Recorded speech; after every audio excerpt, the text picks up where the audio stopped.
Alonzo, thank you very much for the introduction, and thank you for all of our participants. We have really just a lot of people coming, which means there's a lot of interest, especially this time of year. We're in mid-November talking about sales kickoffs. Sometimes they're called national sales meetings. And it's really a pleasure. I'll just say just a little bit about Sales Readiness Group. Our focus is really on skills development for sales teams and sales management teams. All of our programs are customized, and we work with a lot of industry leading companies. And in particular, I've known Sam for a long time and really respect the view and what he's accomplished in Intrepid. We actually are an Intrepid partner.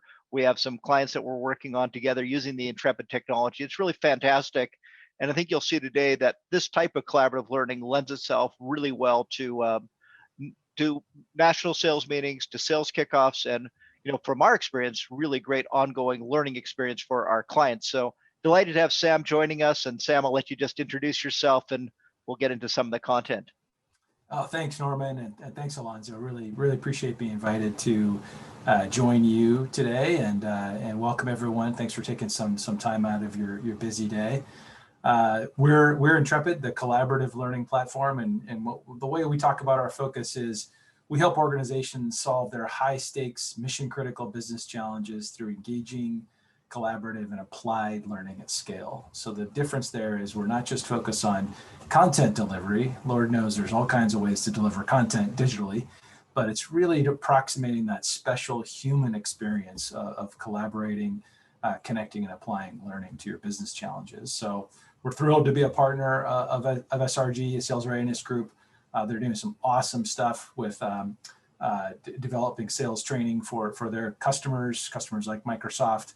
And we're really excited for this conversation today, which is especially timely, given that organizations have to look at alternatives, virtual and digital alternatives to their SKO. Great, Sam, thank you. Pleasure to have you join us. Alonzo, thanks for the introductions. We'll get started. So let me just share kind of at a high level our agenda. Why are SKOs so important? Some of the challenges of traditional in-person sales events. We know they're off the table right now anyhow because of COVID, but they'll come back. But I do think that whether they come back sooner versus later, there's still some challenges with in-person events that collaborative learning can help solve. Leveraging technology to create a better SKO, and with that, designing and engaging that SKO. And then, as we were talking about before, just really using collaborative learning to ensure that sales training sticks, because when we think about any kind of learning, what we really want is to have learn, apply, and adopt.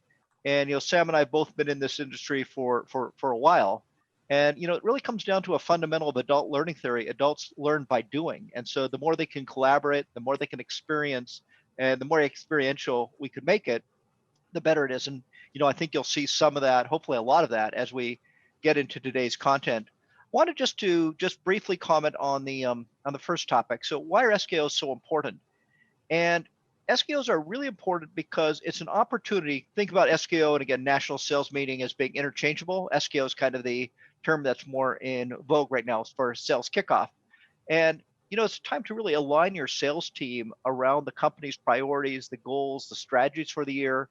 It's a chance to get everyone really focused, maybe celebrate some of the success of last year, maybe also debrief on some of the things that you didn't achieve in the kind of year. But also, a lot of companies are introducing new product offerings, new initiatives. There's also a networking aspect, and I know people really do enjoy the social aspects of that, where they're kind of crossing between sessions, and there's an opportunity to have meals together. But there are ways to do that as well in the collaborative. And many companies, I mean, our phone, I would say our phone, but really our email and customer inquiries are always asking, what can you do to help us launch a sales training initiative at our SKO?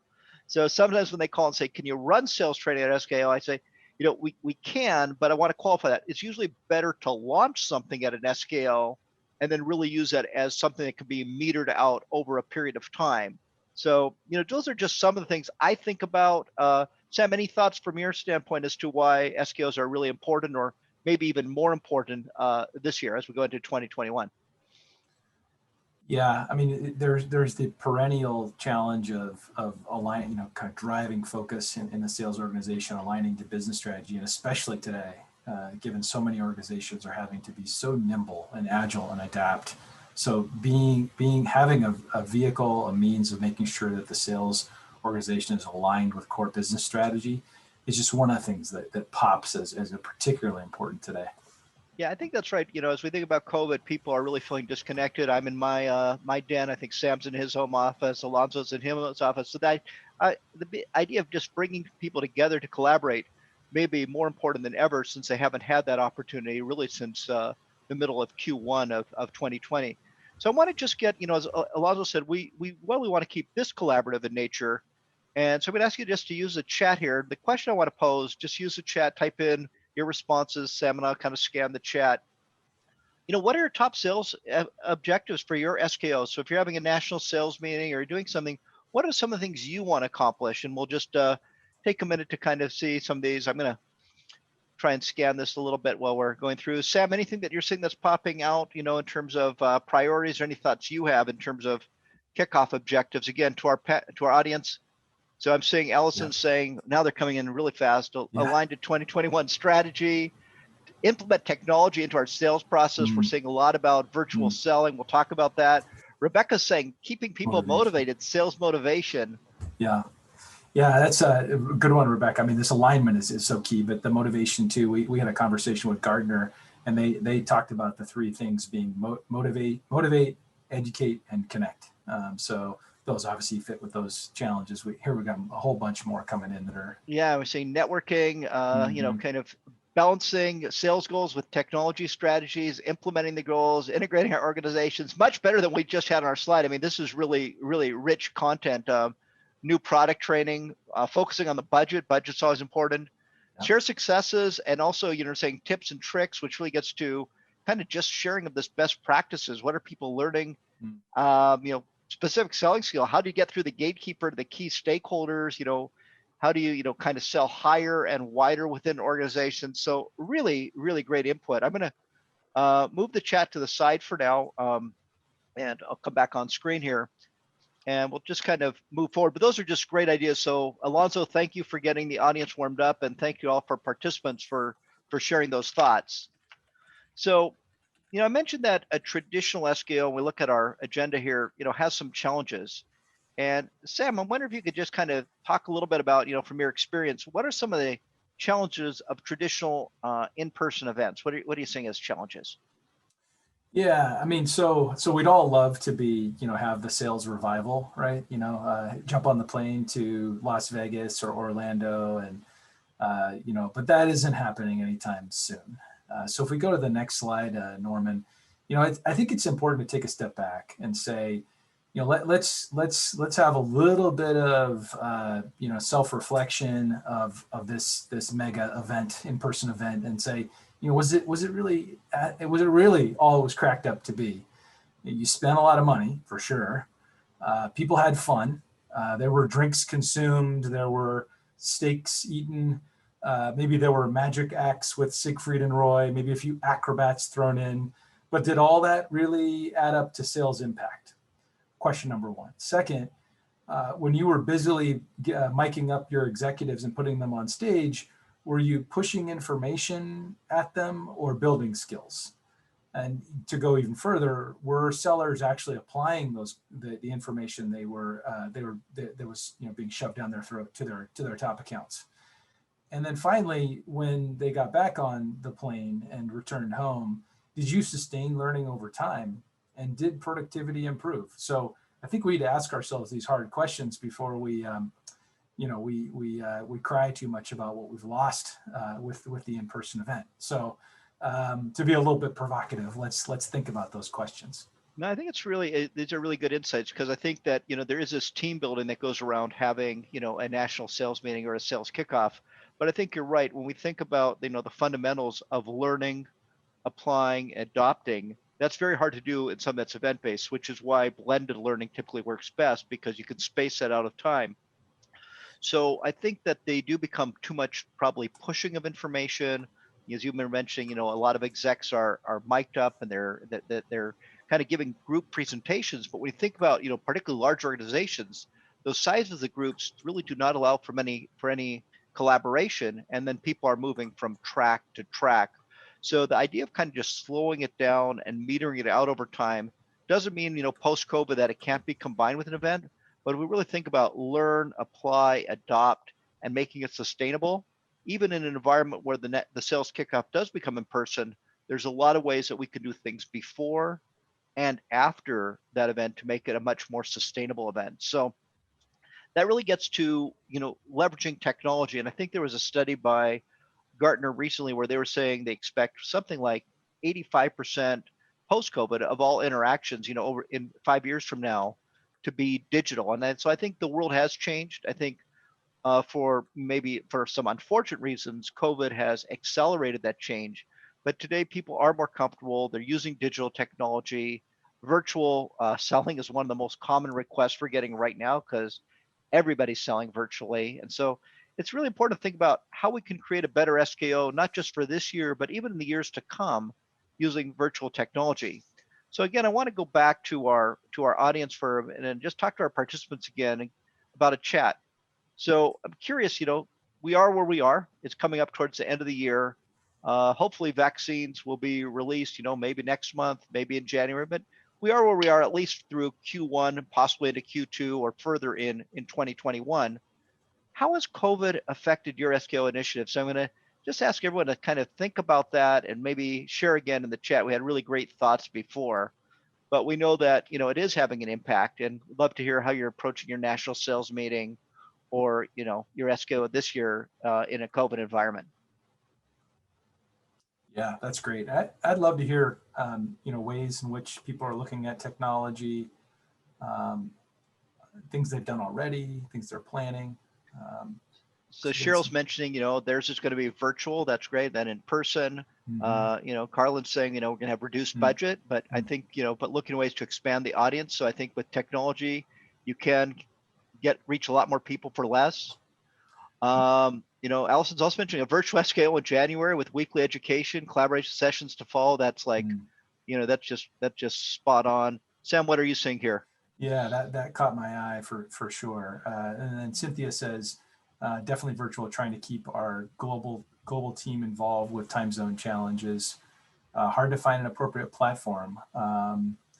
Interesting. I know someone said obviously going virtual, but it is interesting. I talked to one sales leader who said their fiscal year doesn't start till June next year, and they're just holding out hope that they can bring people together. So, some people are I guess waiting for the promise of the vaccine, but we'll see. Sam, one of the things I'm picking up here, and obviously, we're a partner with Intrepid, but we've had a couple of people say they're looking for an appropriate platform. I'm going to ask Sam just to give a short demo on the platform. It's a platform we use, so it's a platform that we strongly endorse. As Sam mentioned, it's a platform we've launched at Microsoft. We'll just share a little bit of what that looks like later.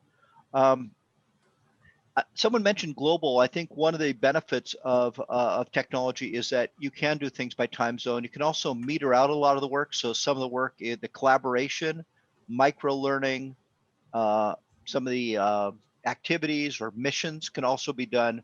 So I do think that particularly for global companies, virtual offers a lot of advantages. A lot of the work we're doing right now really cuts across Asia Pacific, EMEA, and of course North America, South America. So again, thank you all for your thoughts here. And one of the things that we think about, and it is one way of doing things, is really just the virtual mega meeting. So pretty easy. We've got, what do we have? Oh, a huge number. We got like 50 plus people attending. I think we had 300 people register for today's, discussion. And one option is the mega meeting. You could use Zoom or WebEx or Teams. We use Zoom and Teams a lot, at Sales Readiness Group. And, it is really easy. People know how to use it. It's somewhat engaging. People can, collaborate. We're doing some collaboration. I do think it has its limitations. Yeah, we'll bring up some chat, we'll bring up some polls, but we're not getting, what I would call full collaboration. Also, many people are getting zoomed out. I recall, yesterday I was just chatting with my wife at the end of the day, said I've been on Zoom all day. I feel like I've been stuck in my chair all day. So kind of just looking at some other options that maybe are a little bit more active, more collaborative in nature, make a lot of sense. So Sam, I'm going to ask you to just kind of share, maybe what another option it looks like, and kind of ways to make it a little bit more interesting and a little bit more collaborative in nature. Yeah, Norman, I'm thinking about what your conversation with your wife, and it reminds me of a quote I read a few months ago about a researcher who was comparing if you consume too much Zoom and Microsoft Teams and WebEx sessions, it's kind of like consuming highly processed foods. And the quote was, "You eat too many, you're not going to feel very good." And even Microsoft, their research came out and said the ideal session length is about 30 minutes. So anyway, with those inputs, these things have been field tested, right? Like we've had months to understand this. And so what we're seeing is a shift in the marketplace because people are looking for more engagement, more collaboration, less screen time, less of that live video, not none, but really looking for a digital blend. And so what we're seeing is the power, and honestly, like we're seeing many of you were making these comments in the chat earlier saying, hey, we're looking to have a little bit of live SKO and have sessions over time. That's exactly what we're talking about with the digital blend.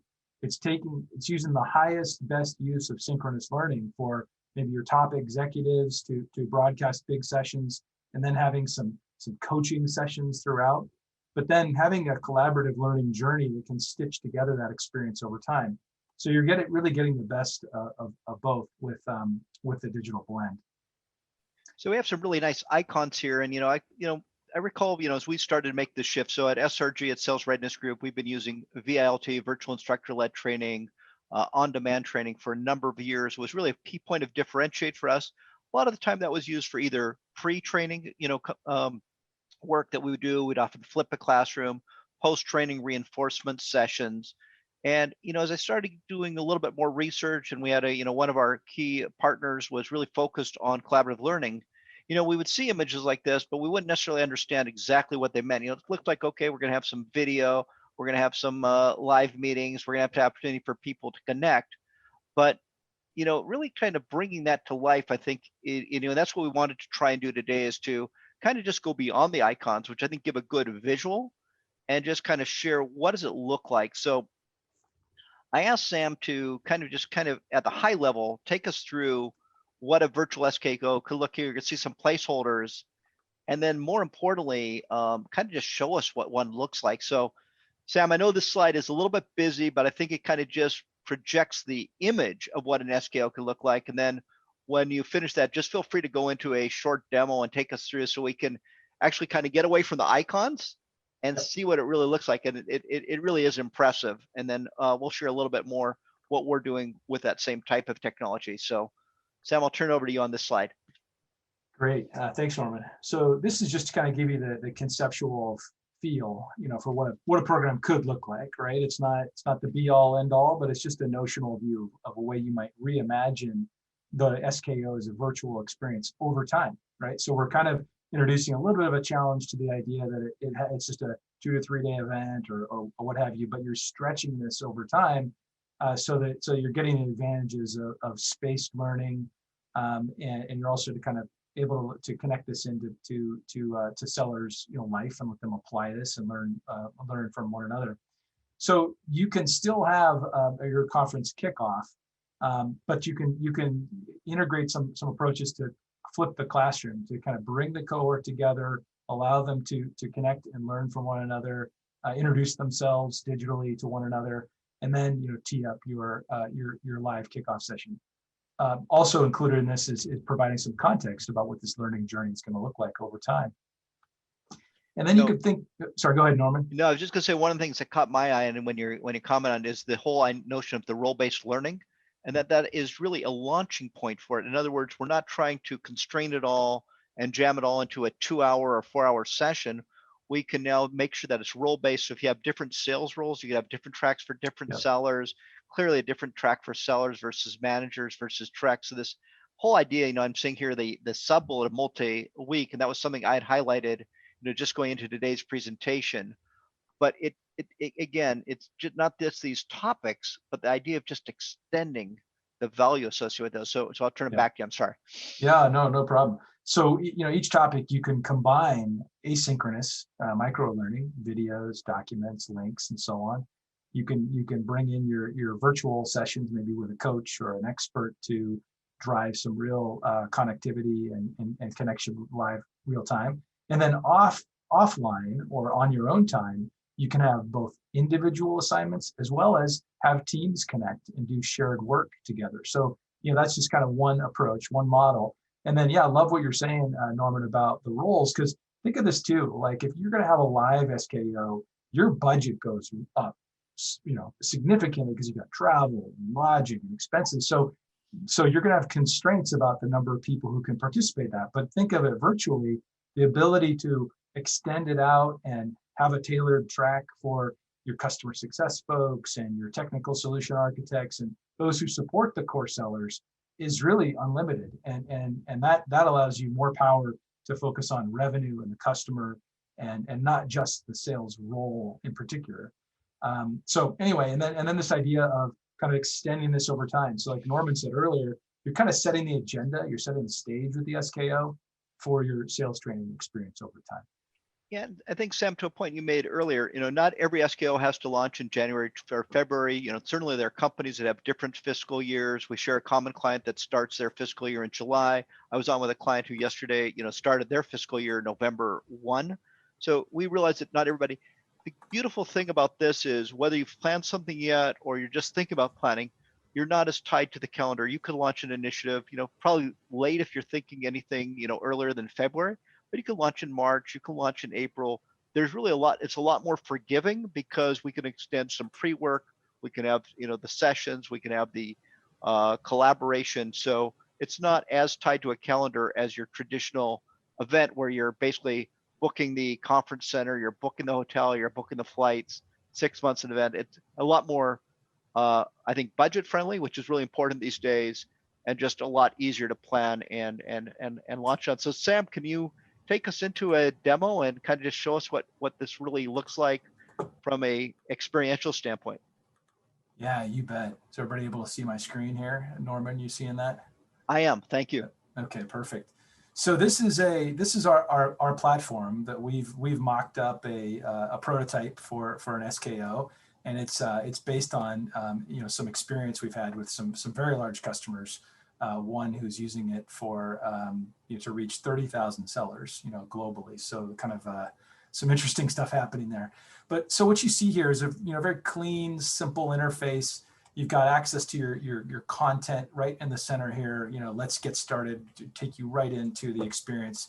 You've also got the ability to jump into some conversations socially in the networking cafe. Your leaderboard, of course, we're all sellers are competitive, so let's keep track of your points. You've got the ability to navigate up on the left here with what we call the hamburger menu. And then you've got some icons up top. This screen here allows you to access to a shared workspace with multiple, with your team to do some work together across, like those team-based assignments that I was mentioning. And then your profile as well. And we'll click on that in a little bit as well. But let's jump right in. Let's say you've been invited to this experience. It's been shown up in your queue, maybe by an email invitation or what have you. And you can see here that there you see content that's experiences organized by week. You see future experiences out in the quarters to come. But your first task is to watch a welcome video from the head of sales. Then you might click on information about how the conference works. You could see exactly how each week is going to be structured. You learn a bit about how you earn points along the way for consuming content, of course, yes, but also for participating in discussions, turning in your assignments, working on your group projects. And then, you can unlock badges along the way, what are your badges? What kind of badges can you get for being a super contributor or for accomplishing milestones each week for completing your work? So kind of a fun way to track your progress. And all that kind of leads up to a live kickoff session from Executive X, that kind of kicks off the event formally. But you start to see how this blend is more than just Zoom session, Zoom session, Zoom session. Of course, that's there. One of the key pieces is just getting to know your colleagues, because of course, one of the top objectives of any SKO, live or in person, is to connect, right? So how do you do that virtually? There's a way to use our feature set to to introduce yourself in the organization. So we use this concept called a mission, and it's simple. Tell us about yourself. What are you working on? What's your proudest project? Show us a picture. So we just, I had a bunch of our colleagues, or we had a bunch of our colleagues, I should say, just put in their profiles of themselves. And so I'll just click on mine here because I'm pretty familiar with this content. And I titled mine, guiding to results. That's what I try to do. Who am I? I lead the Intrepid team responsible for setting our strategic direction. What am I working on right now? Well, I'm kind of helping out with this SKO, getting the word out about how we're helping customers. Proudest achievement. And then, personal achievement here, fishing on the Blackfoot River. So kind of, making it personal as well. And then you could see down here that people can like it, they can bookmark it, they can print it, they can add a comment. So you start to see some ways for people to really connect. And I think importantly too, we're not bouncing people around from platform to platform to platform. Now, sometimes, you need to link people out to a Zoom session or a Microsoft Teams session or what have you, but we're trying to keep the experience coherent, seamless, frictionless is what one of our customer calls it. And we have discussion forums so people can say, hey, what's on your mind? What are you thinking about right now in this selling environment? So Anne asks, will 2021 be as crazy as 2020? So just, it could be hard business types of questions. It can also just be like human connections. It's like, let's commiserate around the virtual water cooler a little bit here.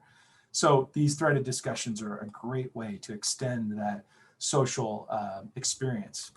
And every week we have an assignment. What do I need to do for this week? How am I going to apply the message from the top leaders, to my accounts? And what they're asking, the assignment for this week is identifying your top prospects that you're going to think about throughout this experience. And so, you're asked to do a little mini assignment.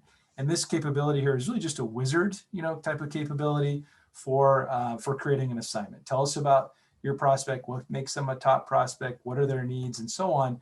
And so you kind of go through and answer some related questions. And then when you're finished, I'm just going to go back to show you what this rolls up to. You upload this as a mission, very similar to what I shared with my personal introduction. This one happens to be Anne sharing us a little bit of information about her top prospects. I might be like, hey, who's this Anne? She's got some great things to say. Oh, she got skills in leadership development, sales, employee engagement. A little bit of background. Gosh, I really want to find out what's going on with Anne. I want to see what's learn a little bit more about her insights. Oh wow, look at this. I can see all of her missions. I can see what comments she's made. I can like them. I can comment on them. So again, kind of extending that virtual water cooler type of experience. A couple other things I'll point out here that I think are interesting as a connection between the live event, live virtual event, and the this learning journey over time type of situation. One thing you might think about is if you are going to have some big keynote live sessions, you could tee up questions for that speaker in advance, and so create a little discussion forum that allows you allows your sales force to be able to tee up questions that they're particularly interested in. They're going to help them sell, which is at the end of the day what presumably you want your executives to focus on. So what are their questions that are top of mind? Another way to use the discussion forum. And then joining the live session, should really be a seamless experience. You could see here that I just clicked on that one link and boom, the Zoom session, which has been preloaded, is ready to go. So it's click and launch. I'm not going to go ahead and join this right now because we don't need to have that session going.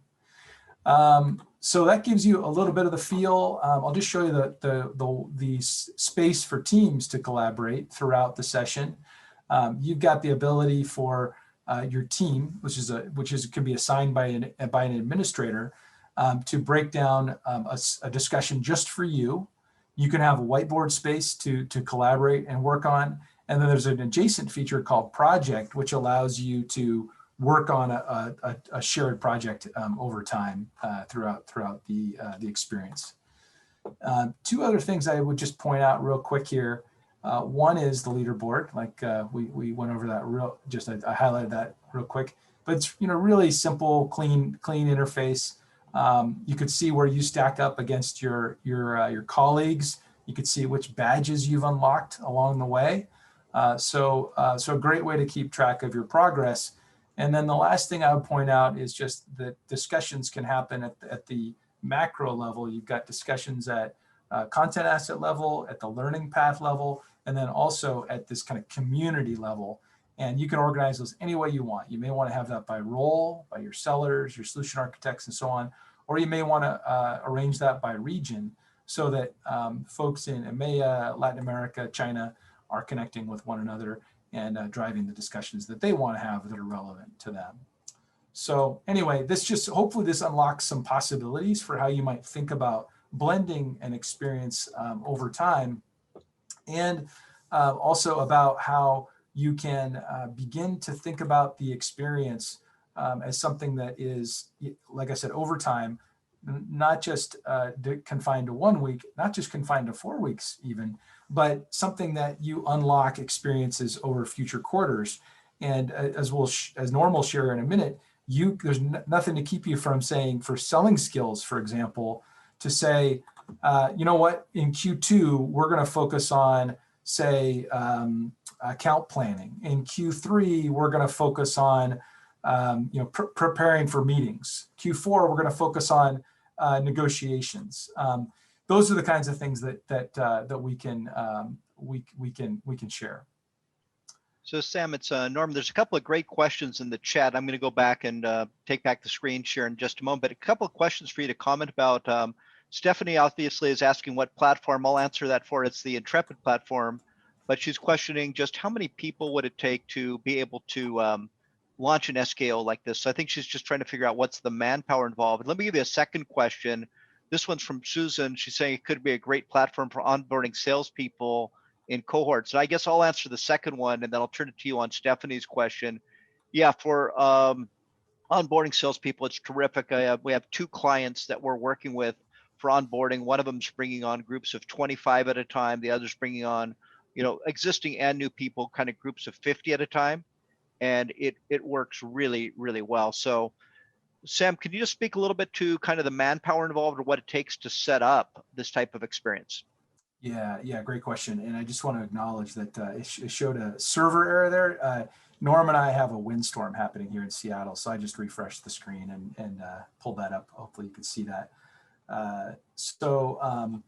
Anyway, yeah, from a manpower perspective, basically we like to say that if you can create a website in WordPress, you can create a site on the Intrepid platform. So no special skills involved, and we've worked really hard to make it drag and drop and easy to use from that perspective.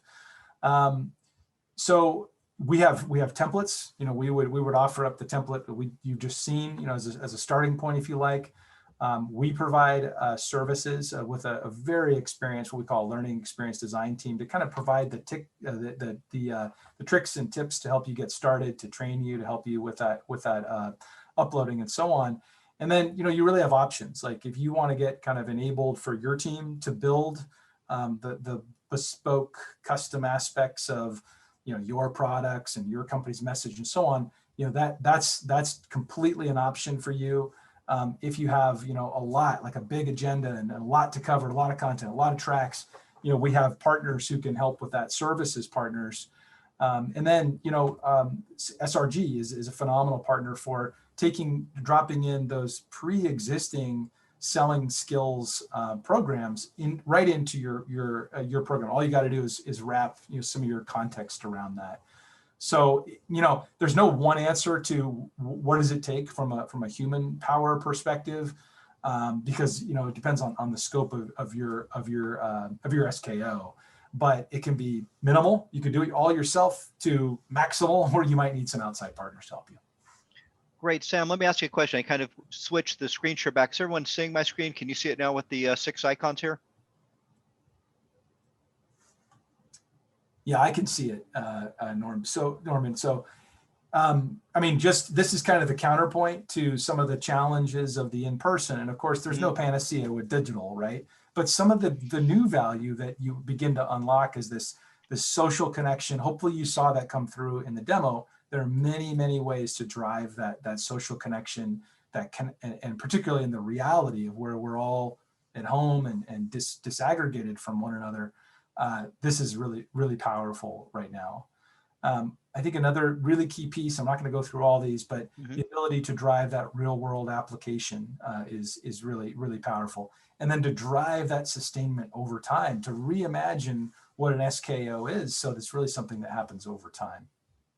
So Sam, let me thank you first of all for taking us through the demo. I saw some of the chats that were coming through. Obviously, a really great technology. We use it ourselves, so we're strong proponents. And I think these points, about again, learn, apply, adapt, sustain. Those are, if we kind of simplify all the messaging, and to the question about how difficult it is to create. I mean, we have someone on our staff, a team really of 2, and they're building these out for clients all the time. So again, the question of can you use it for onboarding, can you use it for other types of skills training? Answer is absolutely yes. And I'll just, maybe we'll kind of go there next, which is, just how do you use this to ensure that the sales training sticks? Because I think one of the biggest, points that we brought up about event-based learning is that it has challenges, especially in terms of skill application, adoption, and sustainability. And so Alonso, I'm going to ask for a little bit of help real quick. We want to launch a quick poll. And the poll that we want to do is just kind of get your thoughts as you go into 2021. We're selling differently now just due to COVID, and really get your sense for what are some of the most important skills. So you could choose up to 3, select up to 3 skills, but what do you see as being most important? One of the things I mentioned earlier in this session is the whole idea of virtual selling and how you sell virtually, things that have changed. We've kind of put that as a new offering. We've written a couple of white papers. We have a virtual sales checklist you can find on our blog. Sam, what do you think's changed for sellers today? I mean, particularly for those people who are used to selling face-to-face. Yeah. I mean, just this whole focus on virtual selling, and I think it's in that combination of virtual selling and how do you translate that to relationship building? How do you build that rapport and connection and empathy with people? In this totally virtual environment, it could be really new. And for some, for others, that's where they've been for a long time. So let's go ahead and share the results. I think people responded really quickly, and it's kind of interesting what comes up. So Alonso, do you want me to end the poll, or are you going to end it? Go ahead and let's share the results. And hopefully everyone can see those now. So we're sharing the poll results, but virtual selling coming up number 1. Obviously, things about bringing energy. We have something we call the 4 E's. I won't go through all of them, but basically empathy, energy, being able to educate people, really important. Surprisingly to me, prospecting skills become really important. People are trying to expand within existing accounts and how do I go wider and deeper? And also, a lot of industries, unfortunately, aren't doing so well. So there's whole industries that have just been devastated. So companies that relied on those industries are now selling into other industries. They're saying, well, I haven't had a prospect for a while. If you think back to last December, last January, the economy was pretty robust. Many salespeople could get by with their existing customer base, not the same anymore. Relationship building. I was really good at building relationships. I developed rapport. I met with people in person. How do I do that virtually? So those are 3 that stand out to me. And, kind of one of my long-term favorites, which I believe is the essence of selling, is asking great questions and listening to really understand the customer's needs. So often salespeople are rushing to present before they understand and listen. And even if you think you know what you're going to hear, just taking the time to listen helps build the relationship. So those are a few thoughts that stick out for me. Sam, anything that you see here that sticks out for you? Yeah, I love what you just said, Norman. I think that's so foundational. Yeah, I mean, this makes a lot of sense. I mean, no huge surprises here, and understand why these are priorities. So to the question that was asked you as you were giving your demo, there was a question of whether you're launching a sales training initiative at an SKO, or you're just using it for onboarding or ongoing skills development. I'll just share. This is a we did actually. Sam participated with our CEO Ray Makala and also one of the key stakeholders. This is a site that we built for Microsoft as their on part of their on board, ongoing training program. It's a space program. It's collaborative in nature, and basically creates, as Sam was saying before, a really seamless ability. And with the pre-work is there, the opportunity for them to set up their profiles, to collaborate with each other. So the rhythm that we kind of have associated with that is pre-work, watch the videos. The videos are all informed micro learning, so they're easy to to consume. They're not that long. They're 2 to 5 minutes each. Then some missions and assignments that they'll do during the week. We have a moderator going in and kind of just looking at those, providing feedback. And then there's a weekly session that's being run where it is live online, and we have the opportunity to review a little bit of content, not a lot of review. They've already gone through the content, but really to collaborate and discuss real world application. And what that looks like, again, you can kind of think about this, if we think about, some of the just key skills, you can see, that we've kind of organized this by skill area. So just a couple of screenshots, but again, multiple types of content, a really great blended learning program. Really nice to launch at an SKO if you're having one. If you're not having an SKO, or you're just looking at ongoing skills development. Again, no magic to the calendar. Thinking about another client where I'm leading the first set of cohort groups. We're launching on December 4th. So again, it can be started anytime a company wants to begin an initiative. What I would say, and Sam, you have more experience than I do. I mean, this is obviously the Intrepid platform, but lead time, if you actually wanted to start something where your first cohort session or maybe your kickoff session is going to be, let's say February 1, what would you think is a reasonable amount of lead time to get started? Yeah, I would say on average, you want to give yourself a couple months, but we have organizations that move like rocket ships, like get this, they're up and running in a couple of weeks, 2-3 weeks. There's to do that, you need to kind of have your content ready, or you need to have kind of the ability to create content fast in a low fidelity fashion, shooting videos on your phones and so on. So if you've got some of that content in place, then you're going to be in good shape. Obviously, the more original content you got to create, the more time you need. What we found is that because obviously we're in the content business, we have sales training content, we have sales coaching content for managers, a whole program, the high impact sales manager, is that we can customize around that content by shooting additional video, voice of the seller video, so that not everything has to be built from scratch. A lot of the core skills are pretty consistent from client to client, but the company's culture, the voice of the seller, who they sell to, their sales processes might vary. So we're kind of building a whole infrastructure around that. We've also found to that point, Norman, we found that sometimes the trust, credibility, and authenticity of low production value video is higher than deeply produced TV quality video. We saw this come from one of the world's most prestigious management consulting firm. The rank and file consultants love to hear their practice leaders just in their natural environment, in their home, speaking candidly. It was like kind of like a look into their life a little bit. So you don't always have to get wrapped up in everything's got to feel like it's a TV production value. So Stephanie has a question. I'm not sure we have I'll give you a classic sales answer, which is it depends. But Stephanie's asking, can we provide kind of a budget range? I think it really depends on what you want to accomplish. I can't speak generally to the, some of the Intrepid solutions, that go beyond sales training or sales management training.